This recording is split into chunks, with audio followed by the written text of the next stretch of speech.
ኑሃሜ አጣብቂኝ ውስጥ ገባች። ማን መምረጥ እንዳለባት ግራ ገባት። ሶስት አጣብቂኝ ውስጥ ገብታ ማን ከማን መለየት ግራ ገባት። ደንግጣለች፣ ተደናብራለች።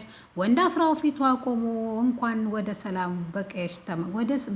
ወደ ቀየሽ ተመለሽ፣ ስጠብቅሽ ነበር። ታጉ የኔው ታጉ ነሽ። እነዚህስ እነማን ናቸው? እነዚህ የከተማ ወንበዴዎች ብሎ እያጭበረበረ ወይም እያስፈራራቸው ነበረ። ሁሉም በፍርሃት ተውጠው እየተንቀጠቀጡ ነው። ዳግም፣ ናሆም፣ ራሷ ኑሃሜ፣ ቀንጭን ደግሞ ከውጭ አቃጥሮ በርቀት እየተከታተለ ነው። እሱ ነበረ ለወንድ አፍራው በርቀት እንዳያቸው ሮጦ ሄዶ ታጉን መታልሃለች ያኔ ታጉና ስትል መምጣቱንስ መንጣለይ ግን ከሶስት ጎረምሶች ጋር ናት ብሎ የነገራት። አሰላሙ አለይኩም ወራህመቱላሂ ወበረካቱ። እንዲሁም ክርስቲያን ወገኖቼ ሰላም ሰላም ብያለሁ። በያላችሁበት ሰላማችሁ ብዝት ይበል። አቶ ሌኩን ግማሽ ሀብታቸውን ለዳግም ሊያወርሱ ወሰኑ። ምክንያቱም ምንም ላደርግለት አልችልም ተንግዲህ ወዲያ ይህን እንኳ ባደርግለት ብሎ ሲላት የሰማችው አምራን ሄዳ ለባሏ አቃጠረች። እሱም ይሄ በፍጹም ሊሆን አይችልም፣ መሆንም የለበትም፣ በእርግጠኝነት አንቺ ተሳስተሽ ነው፣ ከእናቴ ጋር እልክም ስለተጋባሽ ነው ብሎ ቢመልስላትም እሷም አይደለም እውነት አንተ የወለድህ ልጃቸው ናት ብላ በማቃጠር ጀመረች። ዳግም ግራ የገባው እንቅልፍ የነሳው የአባቱ ሞት ዳግም ቀየ ቁጭ ብሎ እያብሰለሰለ እያለ እናቱ ጎራ ብላ ለነገ ምን ያክል ዝግጅት እንዳደረገ ልጠይቀው ስትል እንቅልፍ እምቢ ብሎት ቀጭቋ እያደረገ ላትሩን እየጠበቀ ነበረ። አባቴ ምን ሆኖ ነው? ምነው ክፉኛ ተጨነኩ፣ የሆነ ነገር የሆነ መሰለኝ እያለ እያብሰለሰለ እያለ እናቱ መታ ስለ አባቱ መጨነቅ እንደሌለበትና ሌኩን ደግሞ ሁሉንም ነገር እንዳወቀና ተንግዶ ወዳ ምንም ነገር የሚያስፈራ ነገር እንደሌለው ከክፍለ ሀገር ሲመጣ ትልቅ ሰርፕራይዝ እንደሚጠብቀው ትነግረዋለች። እሱም እኔ ምንም አይነት ሰርፕራይዝ አልፈልግም፣ ስለ አባት የምታውቂው ነገር ካለች ንገሪ ቢላትም እሷ ግን ስለ አባቱ ፈጽሞ ማሰብ እንደሌለበት ትነግረዋለች። እሱም የማይሆነውን አትናገሪ ብሎ በጧት ተነስተው ጓዛቸውን ተመሸኘታቸው በፊት አምራንን ተነሺ፣ ከዚህ ቤት መውጣት አለብሽ፣ እዚህ ቤት መምጣት ልክ አልነበረም ሲላትም እሷም መጋባታችንም ለስህተት ነው እያልከኝ ነው ስትል እኔና አንቺ እንፋቀር እንጂ የትም ብንኖር እኔ ጉዳይ አይሰጠኝም፣ አንቺ ለምንድን ነው ሀብት ንብረት የምትይው ሲላትም እና ምን ላድርግ ብለህ ነው? ትናንትና እኮ መጥቶ እኮ እሱ የሀብት ወራሽ ሊሆን ነው፣ ግማሽ አክሲዮኑን ሊያወርሱት ነው ስትለውም እሱም እኔም ይሄን ያህል ዓመት ተቀጥሬ እንደ ማንኛውም ሰራተኛ ድርጅት ውስጥ እሰራለሁ እንጂ ግማሽ አክሲዮን ኖሮኝ እንኳን ግማሽ አክሲዮኑ አንድም አክሲዮን የለኝም ብሎ ይመልስለታል። እንግዲህ የሰማሁት ይሄንን ነው። የእናትህስ የራሷ ጉዳይ፣ የአባትህ ነው እኔ ግራ የገባኝ ትለዋለች። እሱም ያልሰማሽውን ነገር እያወራሽ እዚህ ሌላ እንትናት በይ፣ አሁን ወደ መጣሽበት ሂጂ። ስለዚህ ሌላ ጊዜ እኔ ከስራ ስመለስ የትም ቦታ ይሁን፣ ነገር ግን እኔና አንቺ የምንኖርበት ቦታ ማመቻቸት አለብን ሲላትም እሷን ፈጽሞ ከዚህ ቤት እንደማትሄድ ትነግረዋለች። ኤቢ በድፍረት እኔ ኤርሚያስን አፈቅረዋለሁ፣ ከኤርሚያስ ውጭ ማንንም ላፈቅር አልችልም ስትለውም ዳግምም እጇን ይዞ ናሆም እጇን ይዞ ወደ ክፍሏ ካስገባ በኋላ ድጋሜ ከኤርሚያስ ጋር ባይሽ አይንሽን ነው ማጠፋለሽ ሲላትም አንተ እንኳን ማፍቀር አይደለም ይችን አምራን የተባለች ውሻ ቤት አስመጥተህ የለም ስትለውም እሱም እና ከኔ ጋር መፎካከርሽ ነው ሲላት፣ አዎ ለምን አልፎካከርም፣ አምራን ግን ለምንድን ነው የጠላችኋት ይሄን ያህል ምን አድርጋችሁ ነው ሲላትም እሱም በእሷ ፍቅርስ እንደታወረና የእሷ ስህተት ምንም ነገር እንደማይታየው ተነገረችው። በኋላ ከክፍሌ ውጣ ብላ ታስወጣዋለች። በድጋሜ በጧት ተነስተው ነይ ልሸኝሽ ቢላትም አምራን ግን ወይ ፍንክች ከዛች ቤት አልወጣም ብላለች። በጧት ተነስታ አማቷን መጨቃጨቅ ትጀምራለች። ከዛም ሌኩን ግን ግራ ገብቶታል። ጋሺ ከመሄዱ በፊት ጋሺ አንተ አትጨነቅ፣ ሁሉም ነገር ለበጎ ነው፣ የአምራን እንዲህ መሆን ነው ቤቱን እንደዚህ እያስጨነቅ ያለው፣ እባክህ አንተ ለሁላችንም ታስፈልገናለህ ብሎ ምርቃት ተቀብሎ ወደ ቤታቸው ወደ መጡ ወይም ወደ ስራቸው ወደ ክፍለ ሀገር ሄዱ። ወደ ክፍለ ሀገር እየሄዱ እያለ መንገድ ላይ ብዙ እየተዝናኑ መንገዱ ምንም ቢርቅም በሊቢያ በኩል ወደ አሜሪካ እየገባው መሰለኝ።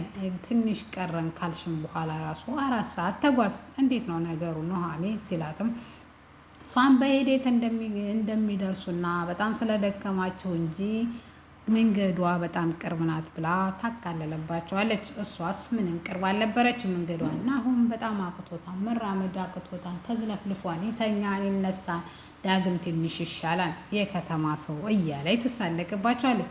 በእሷ ሳቅ ፈገግ ያለችው ቃጭልን በሩቅ ያለየችው እንዲህ ያ ቃጭል አይደል እንዴ ስትልም እሱም ደግሞ ማነው ቃጭል ግን የሰው ስም ነው ሲላትም ዳግም አዎ የሰው ስም ነው ቃጭል ነው ይሄ እኮ የኔ ስም ራሱ ትክክለኛ አይደለም የትምህርት ቤት ስሜ ነው እንጂ የቤት ስሜን ቆይ እነግራችኋለሁ ለሰፈሩ ሁሉ በዛ ነው የሚደረግ ታጉን ይባላለሁ ስትለው በጣም ድካማቸውን እስከሚረሱ ድረስ ፈገግ ካደረጎቻቸው በኋላ በሉ እዛ እናርፋለን ትንሽ እንጓዝ ትላቸዋለች። ኤቢ ወደ ኪችን መጣ።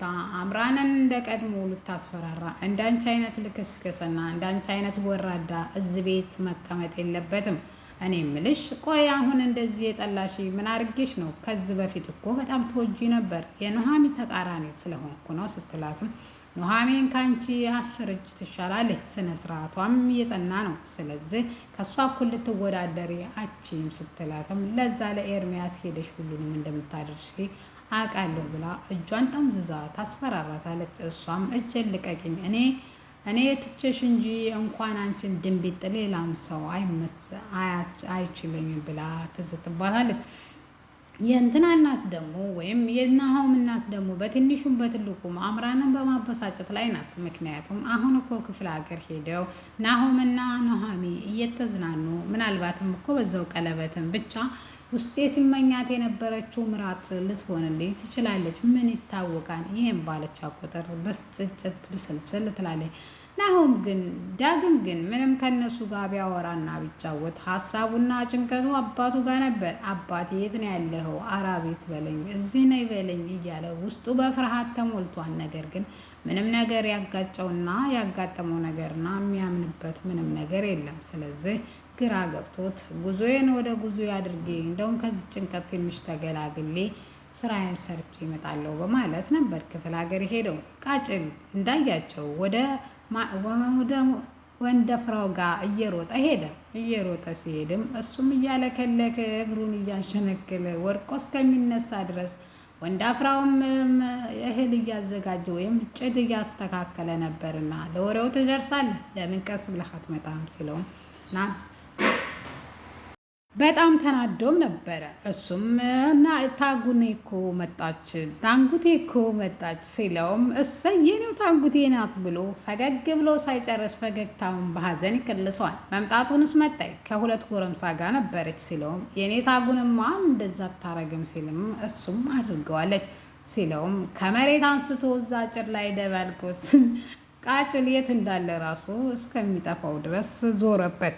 እሱም በቃ ሄድና ማየት ትችላለህ ሲለውም በየት በኩል ናቸው? በዛኛው እርሻ ስትሄድ ታገኛቸዋለህ ሲለውም በታዘዘው መሰረትም ደፋ ቀና እያለ እየሄደ እያለ ሁለቱንም ሶስቱንም በአንድ ላይ ቆመው ያያቸዋል። እሱም በጣም ተናዶ ታጉን ብሎ ሲጠራትም እሷም ክርተት እያለች ምክንያቱም ምን አይነት ኃይለኛ እንደሆነ ታውቃለች። የልጅነት ፍቅረኛዋ ነው። በገጠር አካባቢ ልጅ ሆነች ልጄ ለልጄ የሚባለው አባባል ላይ ነው። እሷ ግን ፈጽሞ ረስተዋለች። ከዛም ብዙ ህይወት ማሳልፋለች አዲስ አበባ ፈጽሞ አስታወሳ አታውቅም።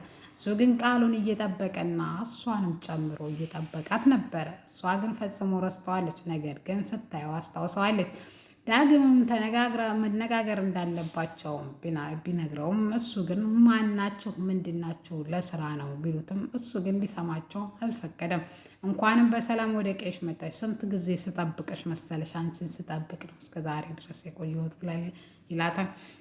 ናሁም ዳግምም ፈርተውት ምንም እጅ ወደ ላይ ሲባሉ እጃቸውን ወደ ላይ አድርገው አስሮ ሲጫወትባቸው ነበረ።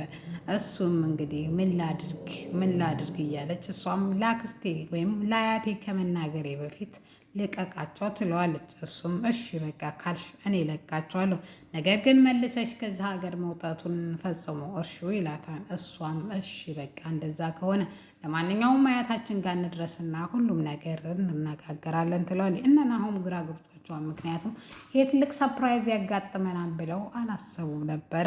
ዳግም ግን እየተብሰለሰለ እያለ እናቱን ስለ አባቱ የምታውቀው ነገር ካለ እባክሽ እማዬ ንገሪኝ እያለ ይለምናታል። እሷ ግን ፈጽሞ አቶ ሌኩን ደግሞ ማንንም ማመን እንደሌለበትና እሱን ጨምሮ ጥላቱ እንደሚሆን ይነግረዋል።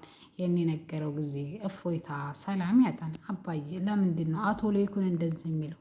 እዚህ ቤት እኮ ስመጣ ሁሉም ሰው አልተቀበለኝም ከአንተ ውጭ ሲለውም ከዚህ ቤት ሂድ ሲለውም እንዴ አንተም እንደ ዳግም እዚህ ቤት መኖሬን እንደ ናሆም እዚህ ቤት መኖሬን አትፈልገውም ሲለውም አይ የኔ ልጅ የዚህ ቤት እኮ በጠበጣ አላልቅም ማለት ራስን ከምታስጨንቅ ወጣ ብለህ ዘና በል ብዬ ነው ሲለውም ችግር የለውም ለሱ ከሆነስ አብሽሬ እኔም ለመርኩት የዚህ ቤተሰብ አካል አይደለሁም ሲለውም አዎ ብሎ አቅፎ ወደ ራሱ ታስጠግቶ ታቀፈው በኋላ ሁሉም ነገር ለበጎ እንደሚሆንና ማንንም ሰው በሕይወቱ ማመን እንደሌለበት ይነግረዋል። እኔ እንደ አባቴ ነው ማየት ሲለውም የባሰ ጸጸቱንና ኃጢአቱን ያበዛበት መሰለው። እሷን ሰምቶ ለምን ጸጥ እንዳለ ለምን እውነቱን ተናግሮ ለእስር ቤት ራሱን አሳልፎ ወይም ለሕግ አሳልፎ አለመስጠቱ እጅጉን ያብሰለስለዋል። ናሆሜ ምን ማድረግ እንዳለባት ግራ ገብቷታል። በሶስቱ መካከል አጣብቂኝ ውስጥ ገብታለች። ማንደፍሮን ተዋትለው ወይም ዳግምን ብቻ ናሆምን በጣም ግራ ገብቷታል። ውድና የተከበራችሁ የፍቅር ጎጆ ቤተሰቦች ለዛሬ ይዤላችሁ የመጣሁት ኑሃሚን ድራማ ይሄን ይመስል ነበረ።